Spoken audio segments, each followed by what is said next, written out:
Apps apps apps Indian fitness industry का सबसे ज़्यादा सर्च किया हुआ टॉपिक एप्स के हाउ टू बिल्ड एप्स, कैसे एप्स लाने हैं, क्या और क्या क्या डाइट होनी फॉलो करनी चाहिए।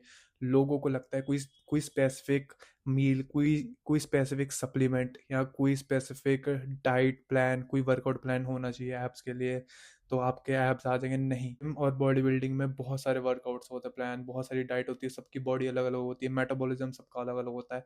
सो ऐसे सबके लिए एक ही चीज़ परफेक्ट नहीं होती, सबके लिए तो डिपेंड करता है इंडिविजुअल टू इंडिविजुअल की कैसे एप्स आए और हाउ, मतलब उनकी एप्स की फिर डेफिनेशन कैसी होगी, सब कुछ सिमिट्री कैसी होगी, ये सब।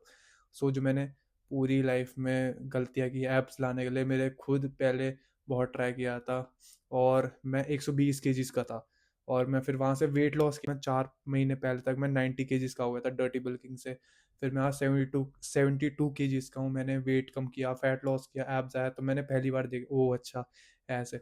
लेकिन ये बात सच है, एब्स लाना टफ तो है, ठीक है आपको। लेकिन जिनका मेटाबॉलिज्म बहुत धीरे होता है, जो चबी लोग थे मेरे जैसे, उनके लिए मुश्किल होगा, ठीक है, क्योंकि भूख कंट्रोल करना और मेटाबॉलिज्म पहले से ही धीरे है तो फिर बहुत मुश्किल। लेकिन जिनका मेटाबॉलिज्म फास्ट होता है, जिनको गेनिंग में दिक्कत होती है तो लगता नहीं है खाना, उनके लिए ईज़ी हो सकता है, लेकिन हमारे लिए तो मुश्किल है।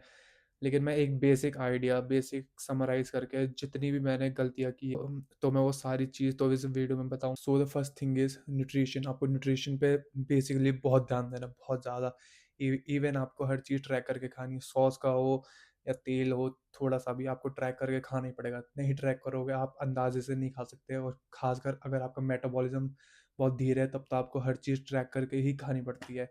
क्योंकि मेरा भी रहा है मेटाबॉलिज्म, अगर मैं कुछ भी कार्ब्स ज़्यादा खा लूँ, कुछ खा लूँ तो मेरे को फैट गेन बहुत आसानी से हो जाता था। लेकिन अब नहीं हो रहा क्योंकि मेरा मेटाबॉलिज्म ठीक हो चुका है एज़ कम्पेयर टू पहले। तो बहुत धीरे था, मेरे को कुछ भी खाता था मोटा अचानक। आपको न्यूट्रिशन पे सख्त ध्यान देना है। Okay, so the second cheese is workout. Workout में आपको एब्स ट्रेन करनी है। बहुत सारे यूट्यूबर्स हैं जो लोग बोलते हैं एब्स को ट्रेन मत करो, ऐसे आपके एब्स आ जाएंगे। देखो, एब्स को ट्रेन करना मैंडेटरी है, और किसी भी यूट्यूबर की बात मत सुनो जो बोलता है कि एब्स बिल्कुल ट्रेन मत करो, आपके एब्स है। ऐसा है तो हर एक के बाइसेप्स होते हैं, तो ट्रेन नहीं करेगा कि उसको बड़े बाइसेप चाहिए। लेकिन एब्स में भी वही सेम चीज़ है। अगर आपको एब्स थोड़े से 3D चाहिए, जो बिस्किट वाले होते हैं, तो आपको एब्स ट्रेन करने पड़ेंगे। हफ्ते में 2 बारी 3 बारी ट्रेन कर सकते हो, छोटा मसल है तो 2-3 एक्सरसाइज काफ़ी है। लेकिन सबसे ज़्यादा आपको लोअर एब्स पे ध्यान देना है। लोअर एब्स और ऑब्लिक्स पे ध्यान दो।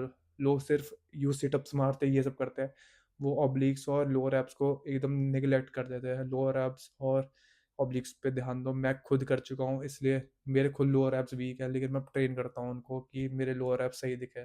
2 एक्सरसाइज इंट्रोड्यूस कर सकते हो लोअर एब्स की ट्रेन करने के लिए। ऑब्लिक्स की करो, अपर एब्स की करो, लेकिन ट्रेन करो। किसी की भी बात सुन के कि आप बस फैट लॉस कर लो, बस कैलोरी डेफिसिट में रह लो, कार्डियो कर लो तो आपके एब्स आ जाएंगे। हाँ दिखेंगे, लेकिन जैसे आपको बिस्किट वाले। Okay, so the third thing is fat loss and weight loss. Weight loss में आप आप बस 800-900 कैलोरी खा लो, वेट कम हो जाएगा। आपका यूं वेट कम हो जाएगा, और उसमें मसल, वाटर और फैट सब कुछ होगा, लेकिन सबसे ज़्यादा मसल होगा। मसल लूज होता है क्योंकि हमारी ह्यूमन बॉडी को बहुत पता है कि अगर बॉडी सर्वाइवल मोड पे है तो वो सबसे पहले मसल यूज़ करेगी, तो मसल को तोड़ेगी। और फिर आप अगर डाइट नहीं लोगे अच्छे से तो वो, तो उस चीज़ का फ़ायदा नहीं। वेट लॉस पे कभी कभी भी मत जाना, मेरे से गलती हुई है। 120 केजी से मैं 65 केजीज़ पहुँच गया था वेट लॉस में, और उसमें तो मैंने बहुत गलतियाँ की और मुझे रिग्रेट होता है अगर मैं वो चीज़ नहीं करता। और नहीं, मेरे फिर स्ट्रेच मार्क्स आते हैं लोअर एब्स के साइड या नई बैक पे थोड़े बहुत, लेकिन आए तो मुझे उस चीज़ का रिग्रेट चलो है भी नहीं भी है, लेकिन मेरे को एक लेसन मिल गया। सो हमेशा फैट लॉस पे ही ध्यान देना, वेट लॉस पे कभी नहीं। अचानक से वेट लॉस करोगे तो स्ट्रेच मार्क्स आ जाएंगे जो लाइफ टाइम भर रहेंगे। फिर उसकी सर्जरी होती है, लेकिन वो परमानेंटली भी नहीं जाते। तो इसलिए धीरे धीरे करो, लेकिन करो, स्टार्ट करो। सो आई होप आपको इस वीडियो से हेल्प मिली होगी। I will see you in the next video.